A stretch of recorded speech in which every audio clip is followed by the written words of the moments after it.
This is KGW News at noon. Measure 113 passed with over 68% of the vote statewide, and it passed in every single state Senate district, every single one.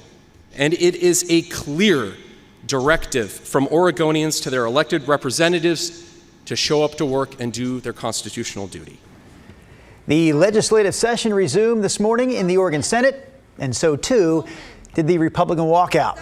This is day number 10 of the GOP walkout in Salem, meaning some state senators are now in violation of a new law that blocks any Oregon lawmaker with 10 or more unexcused absences from running for re-election. But some Republicans say they plan to challenge the constitutionality of that new law. Thanks for joining us here at noon. I'm Drew Carney. Right now, 3 Republican senators are in violation of Measure 113. They are Senators Daniel Bonham, Brian Boquist, and Dennis Linthicum. Republicans reached an agreement with Senate Democrats last week to suspend sessions on Friday and Saturday. They planned to meet over the weekend to negotiate an end to this walkout, but that didn't happen. Republicans say the walkout is based on bills not being written clearly enough, which is a violation of Senate rules. But Democrats say the walkout is really about avoiding legislation that addresses abortion rights and gun safety. The Senate's next attempt to reconvene will come tomorrow morning. Oregon's special election is also tomorrow, and Multnomah County election staff is working hard right now, longer hours in fact, down the stretch here to make sure that ballots get in on time. The county's main elections office on Southeast Morrison and the Voting Center Express out in Gresham were both open on Saturday. They're also open today until 7 p.m. and they'll be open tomorrow from 7 a.m. to 8 p.m. 8 p.m. tomorrow is the deadline to drop off your ballot. Anyone with an issue at this point, whether it's a lost ballot or a change in address, can start the process of addressing that issue by going online before showing up at the office in person. They can start the process on their own with the order ahead replacement ballot online. If none of their information has changed, they can also call the office and we can help start the process for them. That website is multnomahvotes.gov. The number to call is 503-988-VOTE. We're showing both of those websites and phone numbers up there on the screen. Again, the deadline to get your ballot in is tomorrow at 8 p.m. All right, Rod Hill, weather remains a big story here. You're talking about another day that will reach 90 here in the valley. And that will set a record in terms of if we hit 90 today, Drew, it will be day 4. Something we have never seen since the records began at PDX going back to 1940. That is 4 total 90-degree days in the month, and this would be 4 in a row, in fact. All right, the other story today is developing in front of our eyes. You can see the lightning strike emblems down around Bend and moving up to the north. Thunderstorms absolutely expected to increase and probably pretty rapidly increase in the coming hours over southern, eastern, and central Oregon. The beach, by the way, has cooled off. Here's Cannon Beach. It was cloudy this morning. Still a little murkiness, I think, from some morning mist on the camera lens, but now sunny, 59 degrees. The coast got up into the 90s over the weekend, if you haven't heard, but today they're back down to the 60s and 70s. Looking for some cumulus development, not really seeing a whole lot here, looking south of Mount Jefferson from Timberline, and it's still sunny. We're at 86 in Portland. Yeah, 86. So you think it's a slam dunk, we're going to hit 90. In fact, we could go above 90. The record today is 93. I am leaving the chance of some of those thunderstorms now developing east of the Cascades will pop here in the valley later today into this evening. So we'll keep an eye on the sky for that. We'll get into all the records. There's a whole bunch of them coming up in my complete forecast. Drew?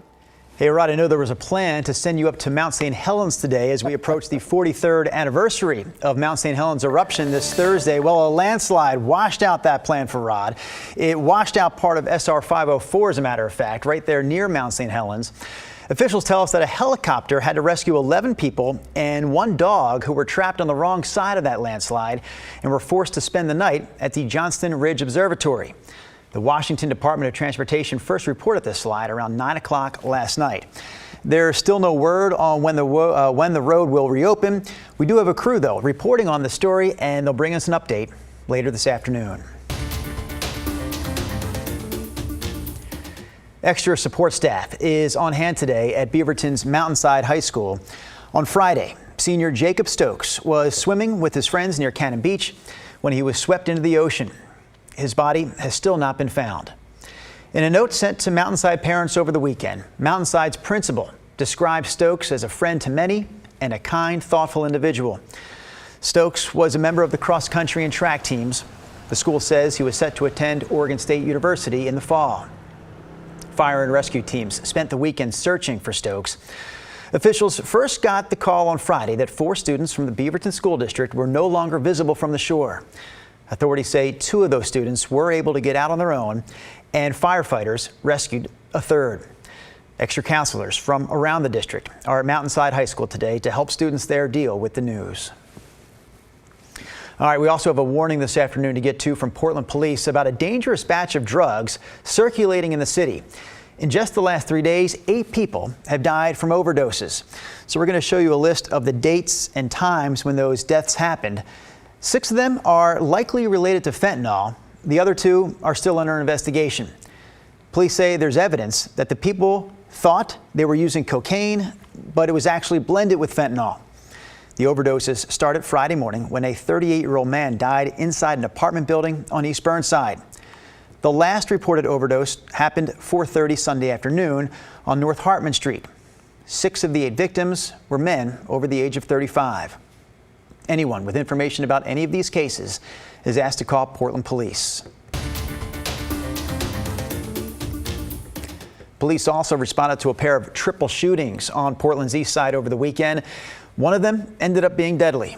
It's the 34th homicide in Portland this year. KGW's Evan Watson has the details after speaking to a man who lives in the area of that shooting. 2 triple shootings in one night in Portland. Police say one man died at the hospital after being shot near a home on Northeast Killingsworth in the Cully neighborhood. 2 other shooting victims, a man and a woman, had minor injuries that were treated at the scene. A contrast to a bright and cheerful Sunday morning. Been walking out this morning, it's quiet, the sun's shining, it's like feels like a nice community space a lot of the time. Grant Smith lives a block away from the other triple shooting in Portland, just after midnight Sunday. Police say 3 people were shot at a bar in the Lloyd district. Paramedics provided trauma care on scene at the Capitol Bar and Lounge on Northeast Broadway. I guess it's something that happens around here a lot, but it's not something that I encounter a lot in my daily life, you know? It feels pretty idyllic a lot of the time, so it's kind of wild, the transition between that and this. Sunday morning, some signs of chaos could be seen inside the Capitol Bar's locked doors. Broken glasses, flipped tables, and items left behind in a hurry. Smith was surprised to learn about the shooting this morning, but says he feels safe and secure walking around his neighborhood at night. These things do happen once in a while, and when they happen, they tend to stick in your brain a lot, but I don't want to let that affect what I'm going to do on my day-to-day. The homicide in Northeast Portland is the city's 34th of the year. For both triple shootings, Portland police say the suspect or suspects left the scene and no immediate arrests have been made. Evan Watson, KGW News. All right, let's get to a couple of quick traffic alerts for you this afternoon. For one, Southeast Yamhill is closed indefinitely at 76th Avenue because of a massive sinkhole that opened up there on Friday. This is in Portland's Mount Tabor neighborhood. You can see the sinkhole in some of this video we're showing you. PBOT crews worked on it over the weekend, but even before crews got there, neighbors say they put out buckets and bins around that sinkhole to keep drivers safe. It went from 6 inches at 2:30. And you see what it is now. I mean, it's a crater, and it took an hour and a half, but I think the buses pounding on it didn't help. PBOT tells us that hole is about 10 feet deep and that it could get even bigger. TriMet says bus line 15 won't stop between Southeast 71st and 76th until further notice. Here's the other traffic alert we wanted to tell you about. Starting tomorrow, the Northeast 33rd Avenue Bridge over Lombard will be closed for repairs. It is slated to reopen later this summer. Crews will be lifting the bridge to fix a concrete support column that cracked during the 2021 heat dome. Northbound drivers on 33rd will be detoured to Deacon Street, and drivers on Columbia Boulevard that wish to go south on 33rd will be detoured to 60th Avenue. You can find more information about this on the city's website.